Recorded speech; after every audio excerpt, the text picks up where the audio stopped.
अस्सलाम वालेकुम, welcome back. आज हम ट्रांसफ़र ऑफ प्रॉपर्टी एक्ट 1882 का सेकंड टॉपिक पढ़ेंगे। ओस्टेंसिबल ओनर। ओस्टेंसिबल ओनर क्या होता है? सबसे पहले हम देखते हैं कि ओस्टेंसिबल क्या होता है। इसका मीनिंग क्या है? इसका मीनिंग है something that appears to be ई ट्रू।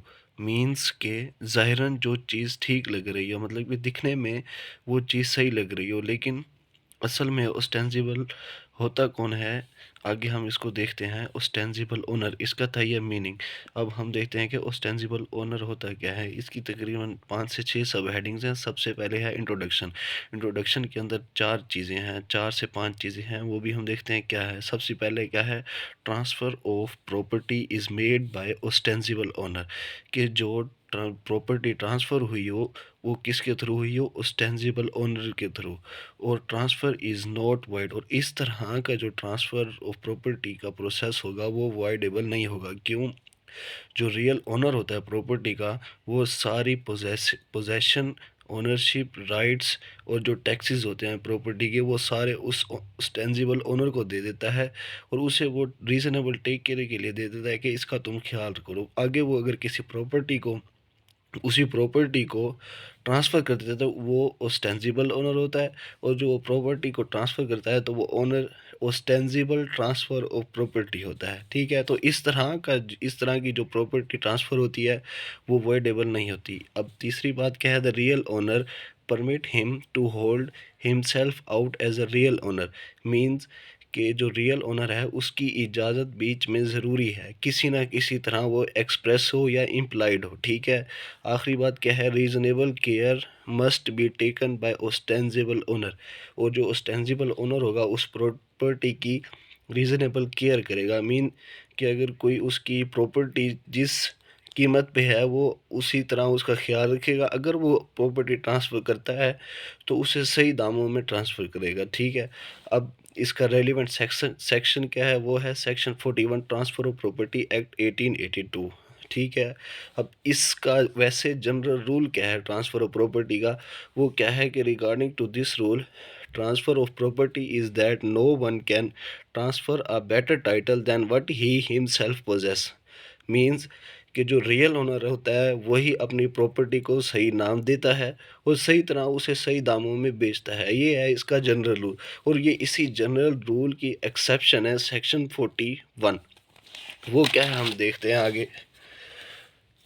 वो है exception of to general rules according to section 41। और ये बेयर एक्ट की डेफिनेशन है क्या है? Where with the consent express और implied of the person interested in the immovable property, a person is the ostensible owner of such property and transfer the same for the consideration. The transfer shall not be void on the ground that the transferee, after taking reasonable care to ascertain that the transferor had power to make the transfer, has acted in good faith. अब ये थी इसकी bare act की definition. अब इस definition क्या बात करती है वो हम इसकी एक्सप्लेनेशन में देखते हैं कि ये क्या क्या डील करती है। अब इसकी एक्सप्लेनेशन क्या है कि इमूवेबल प्रॉपर्टी, और जो प्रॉपर्टी ट्रांसफ़र की गई हो वो इमूवेबल हो। ठीक है। और वो किसके थ्रू की गई हो? ओस्टेंसिबल ओनर के। और किसके साथ की गई हो? विद द कंसिडरेशन, कि जो ट्रांसफ़र की गई है प्रॉपर्टी वो किस बेस पे की गई है? कंसिडरेशन के बेस पे। और जो इसका वो है कंसेंट हो किसकी? रियल ओनर की। जो इसने प्रॉपर्टी ट्रांसफ़र की गई है कंसिडरेशन के बेस पे with the consent of real owner. ठीक है। और इस तरह की जो ट्रांसफ़र ऑफ प्रॉपर्टी हुई है वो कैन नॉट वॉइड। ठीक है। और वो कैन नॉट वाइड मतलब कि वो वाइडेबल ट्रांसफ़र ऑफ प्रॉपर्टी नहीं है, because all acts are done by consent of real owner implied और एक्सप्रेस। मीन्स कि ये जो कुछ भी हुआ है ये सारा उस रियल ओनर की को पता था कि ये चीज़ें हैं। क्यों? क्योंकि उसने उसे दी थी कि ये प्रॉपर्टी के सारे राइट्स उसे दिए थे। और वो कॉन्सेंट इम्प्लाइड भी हो सकती है और एक्सप्रेस भी हो सकती है। After transfer real owner can not claim.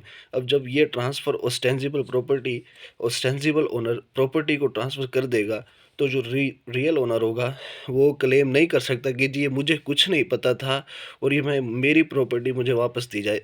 तो इसी एक्सेप्शन के तहत रियल ओनर ये क्लेम नहीं कर सकता। फिर उसके ऊपर वो कोर्ट डिसाइड करेगी एविडेंस की बेस पे, क्या वाकई रियल ओनर को पता था या नहीं था, फिर आगे से कोर्ट डिसाइड करेगी। वैसे ये एक्सेप्शन है कि ऑस्टेंसिबल ओनर इसे अपनी ट्रांसफ़र प्रॉपर्टी कर सकता है इस एक्सेप्शन के तहत, ठीक है। और ट्रांसफरी केयर बिफोर बाइंग, और अगर ऑस्टेंसिबल ओनर उस प्रॉपर्टी को ट्रांसफ़र कर देता है बगैर परमिट के रियल ओनर के, और जब रियल ओनर दावा करता है कि जी ये मेरी प्रॉपर्टी है, ये मुझे वापस दो, मुझे तो इसका नहीं पता कुछ भी, तो फिर जब ये साबित हो जाएगा तो ट्रांसफरी को कहेंगे कि जब आपने एक चीज़ लेनी थी और ली है तो आप उसे सही तरह देखते, उसको डॉक्यूमेंट्स को देखते, क्या वो रजिस्टर हैं और किसके नाम रजिस्टर हैं, क्या ये रियल ओनर है या नहीं है। इसीलिए इसकी ये प्रोविज़न है सेक्शन 41 की कि transferee care before buying, reasonable care before buying transferee, तो ये इसकी प्रोविज़न है, ठीक है। आगे इसकी हम देखते हैं कि वैलिड एसेंशियल्स क्या हैं जिसके through ostensible owner transfer property करता है, ठीक है। वो हम हैं इसके तकरीबन 7 हैं। अब पहला क्या है, ऑस्टेंसिबल ओनर, और जो ट्रांसफ़र ऑफ प्रॉपर्टी की गई है वो किसके थ्रू की गई है, ऑस्टेंसिबल ओनर के थ्रू, और वो कौन सी है, वो इमूवेबल प्रॉपर्टी है। और वो जो transfer of property ostensible owner के थ्रू की गई है वो किसके थ्रू की गई है, कंसेंट ऑफ रियल ओनर। कौन सी कंसेंट, इम्प्लाइड और एक्सप्रेस, इन दोनों में से कोई भी कंसेंट हो तो वो ठीक है। आगे देखते हैं किस बेस पे ट्रांसफ़र की गई है प्रॉपर्टी, वो कंसिडरेशन की बेस पे की गई है। कंसिडरेशन, बगैर कंसिडरेशन के अगर कोई प्रॉपर्टी ट्रांसफ़र होती है तो वो वॉइड होती है, और बगैर कंसिडरेशन के कोई प्रॉपर्टी ट्रांसफ़र भी नहीं हो सकती। आगे है can not be avoided by real owner, कि रियल ओनर को अवॉइड नहीं किया जा सकता, मतलब कि रियल ओनर को बताए बगैर ये ट्रांसफ़र नहीं की जा सकती प्रॉपर्टी। अब reasonable care must have been taken by transferee, और जो प्रॉपर्टी लेगा वो उसे प्रॉपर्टी को सही तरह चेक करे, उसके डॉक्यूमेंट्स देखे क्या वाकई ये रियल ओनर है या ऑस्टेंसिबल ओनर है। अब इसकी नंबर 7 पे है गुड फेथ, और जो ये सारा एक्ट किया गया हो ये नेक नियति और सही ख्याल से किया गया हो, ठीक है। आगे हम इसकी कोई मैं आपको एग्जांपल दे देता हूँ। एग्जांपल क्या है, अब ए रहता है दुबई और बी रहता है पाकिस्तान में, ए की प्रॉपर्टी है पाकिस्तान में, और ए बी को सारे राइट्स, टैक्सेस और ये सब कुछ उसे दे देता है बी को कि ये लो, इधर रहो, तुम इधर रहते हो, ये मेरी प्रॉपर्टी है, इसका तुम सही ख्याल रखो। आगे वो ऑस्टेंसिबल सारे उसे राइट्स दे देता है, सारे टैक्सेस कहता है कि तुम इसके टैक्सेस भी पे करो। जब वो ऑस्टेंसिबल ओनर उस प्रॉपर्टी को ट्रांसफ़र कर देता है तो उसे कहते हैं ऑस्टेंसिबल, और ट्रांसफ़र किसे कर देता है, सी को, और सी उस जो प्रॉपर्टी है उसको रीजनेबल केयर करता है और गुड फेथ के थ्रू वो प्रॉपर्टी ले लेता है। तो इस पूरे प्रोसेस को कहते हैं ऑस्टेंसिबल ओनर, ठीक है। और ये बेस करता है कि इस पे इक्विटेबल बेसिस ऑफ इक्विटेबल ऑस्टेपल, ये उस पे बेस करता है। फिर एंड में इसका कंक्लूजन दे देंगे। कंक्लूजन में आप जो ये सारा पढ़ा है उसका सम अप करके हम यहाँ पे कंक्लूजन में कुछ भी अपनी तरफ से बता सकते हैं। अगर आपको मेरी वीडियो समझ आई है तो इस वीडियो को लाइक करें और मेरे पेज को सब्सक्राइब करें। दुआ में याद रखिएगा। अल्लाह हाफिज़।